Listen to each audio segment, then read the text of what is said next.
توبیہ بادشاہ سے زیادہ خدا سے ڈرتا تھا۔ ہمارے لیے آج کی پہلی تلاوت توبیہ کی کتاب، اس کا 1 باب 1 آیت، پھر 2 باب کی 1 آیت سے لے کر 9 آیت تک۔ توبت نفتالی کے قبیلے اور شہر سے تھا، جو فرازی جھیل میں نحشوں کے اوپر کو اس راہ کے پیچھے ہے جو مغرب کو جاتی ہے، اور جس کے داہنی طرف صفتہ شہر ہے۔ اس کے بعد ایسا ہوا کہ خدا کی عید کے دن توبت کے گھر میں ایک بڑی ضیافت کی گئی، تو اس نے اپنے بیٹے سے کہا، جا اور ہمارے قبیلے میں سے بعض کو جو خدا سے ڈرتے ہیں بلا تاکہ ہمارے ساتھ کھانا کھائیں۔ تو وہ گیا اور لوٹ کر خبر دی کہ بنی اسرائیل میں سے ایک شخص گلی میں قتل ہوا پڑا ہے۔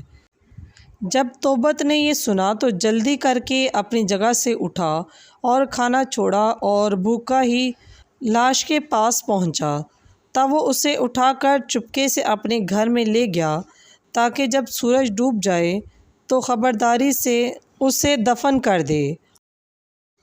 اور اس لاش کو چھپا دینے کے بعد اس نے روتے اور تھرتھراتے ہوئے روٹی کھائی اور اس نے اس کلام کو جو خدا نے آموس نبی کی زبان سے فرمایا تھا یاد کیا کہ تمہاری عیدوں کے دن ماتم اور نو میں بدل جائیں گے۔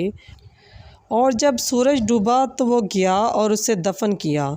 تب اس کے سب رشتہ داروں نے اسے ملامت کر کے کہا کہ اسی بات کے واسطے تیرے قتل کا حکم ہوا اور تو موت کے فتویٰ سے بمشکل بچا، اور تو پھر مردوں کو دفن کرتا ہے۔ لیکن توبت بادشاہ سے زیادہ ڈرنے کی بنسبت خدا سے زیادہ ڈرتا تھا، تو وہ مقتولوں کی لاشوں کو اٹھا لے جاتا اور اپنے گھر میں انہیں چھپائی رکھتا اور آدھی رات کے وقت انہیں دفن کر دیتا تھا۔ بس پاک کلام کے پڑھے اور سنے جانے پر خداوند کی خاص برکت ہو۔ خداوند کا شکر ہو۔